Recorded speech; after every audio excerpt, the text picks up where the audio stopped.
여러분 안녕하십니까, 마실팀입니다. 여러분, 제가 오늘 그런 얘기를 들었어요. 지금 뭐 이렇게 이재명 대통령 정부에서 지금 그 부동산 대책 나온 얘기 들어보니까 집값 떨어지면서 사면 된다 이런 얘기를 하더라고요. 당연한 이치긴 한데 되게 이율배반적이고, 그다음에 이게 무슨 처음에 들어서 약간 멍했어요. 당연한 말이에요. 집값 떨어지면 사면 된다. 그럼 너네 집값 떨어지기 전까지 사지 마라 이 얘기인데, 어떻게 보면 당연한 얘기인데 이게 무슨 얘기가 싶더라고요. 좀 어이가 없기도 하고 그런 생각이 드는 거예요. 다들 뭐 청년 세대들 다 그렇게 해야 어떻게 자기 그런 미래 계획을 세워보잖아요. 어떻게든 대출을 일으켜가지고 그렇게 하는데, 지금 현재로서는 그냥 사지 말라는 얘기로 이렇게 인식하는 경우도 이렇게 있더라고요. 어쨌든 뭐 저는 그 생각이 들면서 야, 이거 참 너무한다. 지금 다양스럽게 예를 들어 그런 사람도 있을 거 아니에요. 산 사람과 안 산 사람은 그런 차이가 있을 거 아니에요. 산 사람은 뭐 이 현재 상황이 그렇게 뭐 느껴지지 않겠지만, 근데 이제 안 산 사람 입장에서는 되게 촉박한 거거든요. 그런 거 있잖아요. 그러니까 되게 좀 반반인 것 같아요. 근데 진짜 느껴지는 게, 저도 그러니까 안 샀을 때 경우와 샀을 경우 이렇게 봤을 때 이게 막 피가 마르거든요, 사실. 여러분 그렇지 않습니까? 근데 진짜 이게 진짜 그런 거 있었습니까? 제가 느끼게 뭐냐면은 서울 아파트를 산 사람과 안 산 사람의 그런 차이가 그것도 엄청난 것 같아요. 결과적으로는. 그러니까 그게 사실은 어떤 말 하기를, 그 서울 아파트 자체도 그냥 4억대 이렇게 했었잖아요, 사실. 그러니까 그때 당연하게 좀만 노력하면 살 수 있었는데 지금 아예 그게 안 되잖아요. 평균 뭐 예전에 한 1년 전에서 11억 된 걸로 알고 있었는데 지금 12억 뭐 13억 이렇게 되는 걸로 알고 있어요. 평균이. 이게 참 10억 없으면 못 산다는 거잖아요, 지금 서울 아파트를. 그렇다고 생각해보자. 그게 한 10년 전 분위기를 봤을 때 서울 아파트 대단한 게 아니었어요. 그냥 서울 살고 싶은 사람이 그냥 사는 그 정도였지, 이게 진입이 불가능할 정도는 아니었거든요. 근데 이제 완전히 그렇게 되면 완전히 불가능해져 버리잖아요. 뭐 석 달이 아파트도 지금 서울이라는 그냥 프리미엄 때문에 그게 엄청난 그게 돼버리잖아요, 지금. 단지 서울에 있다는 거 하나만으로 이게 정상적인 것 같진 않아요, 여러분, 진짜. 그러니까 못 산 사람의 입장에서 얘기하는 게 아니라, 이게 좀 너무 이렇게 돼버렸다 생각이 드는 거예요. 제가 예전에 한참 그 코로나 때죠. 3년 전인가요? 그때 부분이었는데, 그때다 계속 고점이었죠, 부동산이. 막 자고 나면 일어나고 그런 타이밍이었어요. 저희 동네도 막 그렇게 해서 완판되고 이런 게 있었는데, 지금이야 막 이렇게 좀 미분양되고 이것도 없잖아요, 있었어요. 근데 수도권 아파트는 다 이렇게 된다는 이런 식으로 됐거든요. 어쨌든 그냥 분양할 때 저희 다시 분양하는 거 보니까 잘 안 돼요, 요즘 보니까. 근데 그 당시는 진짜 완전히 그냥 완판되고 이랬었거든요. 제가 느끼기에는 지금 이렇게 되면은 점점점 이렇게 집 사기가 힘들어진 분위기가 아니에요. 정말 이게 보면은 심각한 것 같긴 한데, 격차가 너무 심해지는 것 같아요, 이제 서울하고 이렇게. 이러다가 진짜 15억 되지 않을까 싶기도 하고. 근데 제가 좀 기분 나빴던 건, 제가 본론적으로 말씀드리고 싶은 것은, 이한철 경제연구소라는 그 사람이 있어요. 부동산 뭐 자기가 무슨 뭐 얘기한 사람이 있는데, 한문도 이렇게 사람이 있는데, 뭐 그런 사람들 얘기 들어보면은 그 당시 그런 얘기를 많이 들었어요. 저는 왜냐면 집을 안 산 입장이었으니까. 근데 제가 갖고 있는 현찰이 계속 쓰레기 된다는 거를 느끼고 있었어요. 왜냐면은 당시 2016년도 분위기로는 이걸 다 살 수 있었는데, 이걸 갖고 있어도 못 사니까, 돈이 부족하니까 당연히 살 수 있었던 걸 갖다 못 사버리니까 이렇게 했는데, 저는 그래서 생각한 게 뭐냐면은, 이게 점점 뭐 인구도 줄고 뭐 하다 보면은 계속 내려갈 요소만 남았다. 맨날 이한철 소리랑 하는 얘기가 뭔지 아십니까, 여러분? 항공모함이 배를 틀었다는 거예요. 항공모함이 배를 트는데, 항공모함은 배가 천천히 가잖아요. 이렇게 천천히 가고 한번 틀어버린 이상 이게 방향을 전환할 수가 없다, 이렇게 얘기하는 거예요. 서서히 가고 있으니까. 그러니까 집값이 계속 떨어지고 있다는 거예요. 그래서 계속 그 말을 믿고 그냥 전세를 살면서 직장생활 열심히 하는 사람들 있지 않습니까? 그래서 그게 현혹된 거예요, 한마디로. 사실 그 당시만 그렇게 당시에서라도 산 사람이 이긴 거예요, 지금 결과적으로는. 그러니까 서울 아파트 값은 오늘이 가장 싸다, 이런 말이 맞는 것 같아요 진짜. 예. 제가 느끼기에는 그런 것 같습니다. 예. 그러니까 저도 계속 그런 거 갖다 자기 위안을 했는데, 결국 그러다가 저는 수도권에서 그냥 손해보고, 예, 그냥 산 거예요. 왜냐면 거주를 해야 되니까. 예. 같이 아이들하고 같이 살다 보니까 일단은 그냥 마음에 들진 않았지만 이게 산 거거든요. 어쨌든 손해를 본 거죠. 예전에 아파트가, 예, 그냥 살았으면 좀 벌었을 텐데 그거를 포기하고 현재 들고 있다가 더 못한 걸 산 거죠, 한마디로. 예. 그러니까 좀 억울한 것도 없지 않아 있었겠죠. 하지만 뭐 남들 다 벌 때 저는 뭐 번 케이스는 아니에요. 예. 근데 이제 그런 케이스인데, 그냥 가져있다 그냥 번 거잖아요. 2, 3억씩 번 사람도 있을 거고, 경기도권에서 뭐 2, 3억 정도 했다 치고, 그 서울 같은 경우에는 2배가 아니라 3배 정도 뛰었다 봐야 되죠. 예. 서울에 아직 아파트를 갖고 있었던 거 하나만으로. 예. 뭐 경기도께서는 6, 7억 정도 한다 치면 서울은 그냥 10억 단위 넘어갔으니까. 근데 이제 맞아, 솔직히 직장 생활에서 그게 안 되잖아요. 예. 솔직히 이제 이거는 거의 대기업 수준을 댕겨가지고 해서 극복할 수 있는 것 같아요. 대기업에 댕긴 사람들도 마찬가지로 서울에서 그걸 산 사람과 안 산 사람과의 차이가 벌어지더라고요. 결과적으로는. 그러니까 그만큼 그 서울 아파트 산 그 가치가 어떤 거냐면은, 제가 봤을 땐 그렇습니다. 지금 현재 시세로 봤을 때는 대기업에 들어간 거 똑같아요.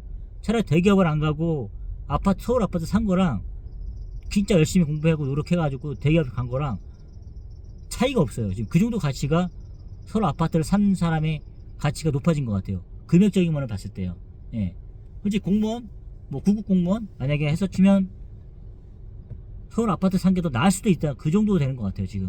지금의 가치로 봤을 때. 그렇지 않습니까 여러분? 그냥 5, 6억을 번 거잖아요 지금. 예. 5, 6억을 번 거냐. 그 어떻게 직장생활 법니까? 공무원 생활해서 예를 들어서. 예. 그러니까 그 정도로 지금 어떻게 보면은 그거는 큰 노력인 건 잘 모르겠어요. 그게. 예. 어떤 자본이 계속 그렇게 한 거니까 그게 과연 개인의 노력으로 해서 얻어진, 물론 했겠죠. 하지만 근데 이제 그냥 뭐 공부라든가 이런 걸 통해 가지고 하는 그런 거는 다른 것 같아요. 왜냐, 그거 분명히 운이 작용했으니까. 결혼을 좀 일찍 해가지고 어떤 자리를 잡기 위해서 서울 직장 생활을 다니려다 보니까 어떻게든 서울에서 그런 거를 필요하잖아요. 그 필요성을 느낀 사람들은 대출을 일으켜가지고 또 뭐 분양 같은 걸 받아가지고 그거를 계속 생각했을 거 아니에요. 근데 이제 좀 사회생활이 늦었거나 뭐 결혼이나 이런 게 좀 늦어가지고 또 이제 약간 자기 뭐 고향이라든가 이런 쪽에 거주하는 사람들은 그런 관심이 좀 상대적으로 덜 했겠죠. 예. 그러니까 제가 봤을 때는 길을 쓰고 예를 들어서 서울로 뭐 직장 생활을 하려고 간 사람들, 또 서울에서 결혼 생활 뭐 생활 하려고 한 사람들, 이런 사람들이 기회를 잡은 것 같아요. 예.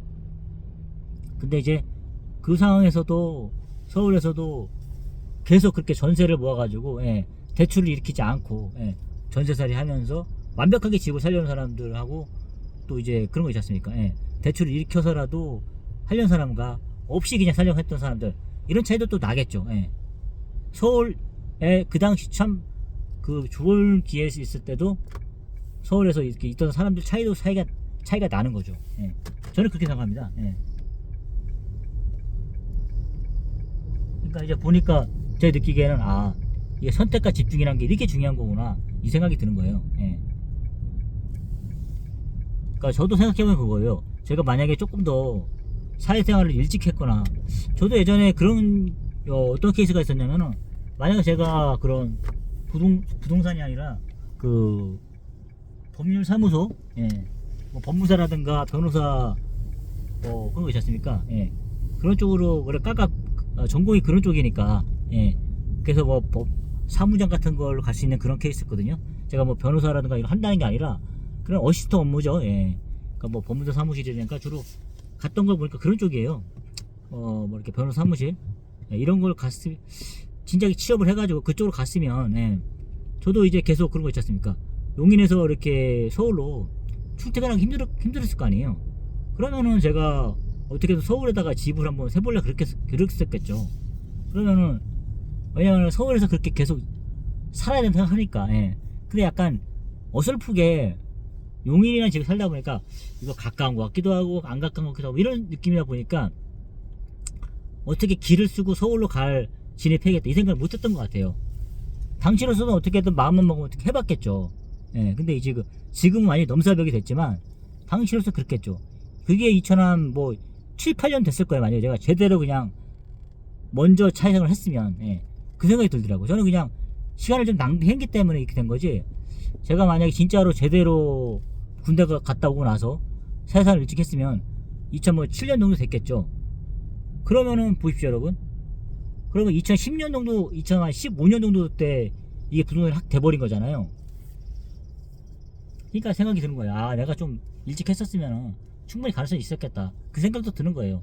10년 정도, 예, 서울로 직장생활 했으면, 예, 그러니까 그럼 확실하게 서울에서 집의 필요성을 많이 느꼈겠죠. 예. 난 죽었다 깨어나도 예를 들어서 서울에서 직장생활 해야겠다 이런 사람들이 결과적으로 서울에서 그렇게 집을 얻을 것 같아요. 예. 근데 저는 그런 필요성을 못 느꼈거든요. 예. 근데 예를 들어서 뭐 진짜 뭐 전라도라든가 이런 뭐 대구 경북 이런 쪽에서 사는 사람들은 어떻게든 뭐 그 사람들이 이렇게 수도권 경기도권에다가 하려고 하지는 않을 거 아니에요. 예. 어떻게든 서울에 살려고 일자리 찾아 올라올 거 아니에요. 그렇다 쳤을 때는 당연히 그렇게 하겠죠. 예. 당연히 서울에다가 이렇게 집을 하려고 하겠죠. 저도 마찬가지예요. 예. 예, 결과적으로 그게 차이를 갈았던 것 같아요. 제가 봤을 때는. 하여튼 이렇게 좀 요번에 봤을 때 뭐 대학 산으로 갔는데 어쨌든 보니까 뭐 그런 것들 뭐 자기들을 뭐 장차관들 그다음에 뭐 국무위원들 보니까 다 자기들은 그냥 이미 사놨더라고요. 오를 만한 것들을 다 해놓고 니들은 돈 없으면 사지 마라. 내릴 때 기다려 살아. 핵심은 이 얘기를 하는데 진짜 기가 찹니다 여러분. 예. 자기들은 다 해놓고, 예, 돈 없으면 사지 말라고? 언제 내릴 건데 근데? 예? 이한철 씨, 당신 그러니까 유튜브 구독 수가 안 늘잖아요. 당신 때문에 기다린 사람도 어떻게 책임질 거예요 그거? 예. 물론 아무 책임이 없겠지만 맨날 내려간다면서요. 이게 내려간 게 이겁니까? 당신 부동산 뭐 사이클 연구소 뭐 한다고 왜냐? 뭐 사이클 연구소? 지금 생각해보니까 그냥 개소리라는 생각밖에 안 드네요. 예. 사이클이 있다면서요, 사이클이. 근데 이게 내려간 겁니까 지금? 공급이 많아지고, 예? 뭐 인구가 감소하고 이러면 그게 내려간다고 하는데 지금 뭐 항공모함이 방향을 틀었기 때문에 올라갈 일은 없다. 이게 말이 됩니까 지금? 그게 이렇게 막 오르고 있습니까 지금? 아유, 참 생각해보니 그렇습니다. 어쨌든 수도권 플러스 그 다음에 서울 집값은 오늘이 가장 싸다는 거 제가 생각하게 되었습니다. 여러분 어떻게 뭐 공감하시는지 모르겠는데 이건 그냥 제 삶의 경험입니다 여러분. 하여튼 여러분 공감하실지 모르겠지만 그래도 뭐 근데 이게 대출을 막아버리니까 이거 어떻게 하라는 얘기입니까 도대체?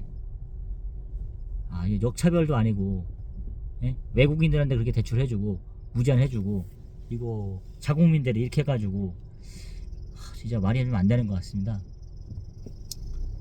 하여튼 뭐 그래도 그렇게 꿈을 이렇게 막지 말아야 되잖아요. 예. 살려는 사람들이 입장에 봤을 때 그러니까 그런 걸 잘 고려해가지고 정책을 잘 입안하셨고 펼쳤으면 좋겠습니다. 예, 여러분 오늘 하루 저녁 맛있게 드시고 여러분 오늘 제가 좀 일찍 끝나가지고 일찍 들어가고 있습니다. 오늘 제가 회를 좀 먹겠습니다. 여러분 감사합니다.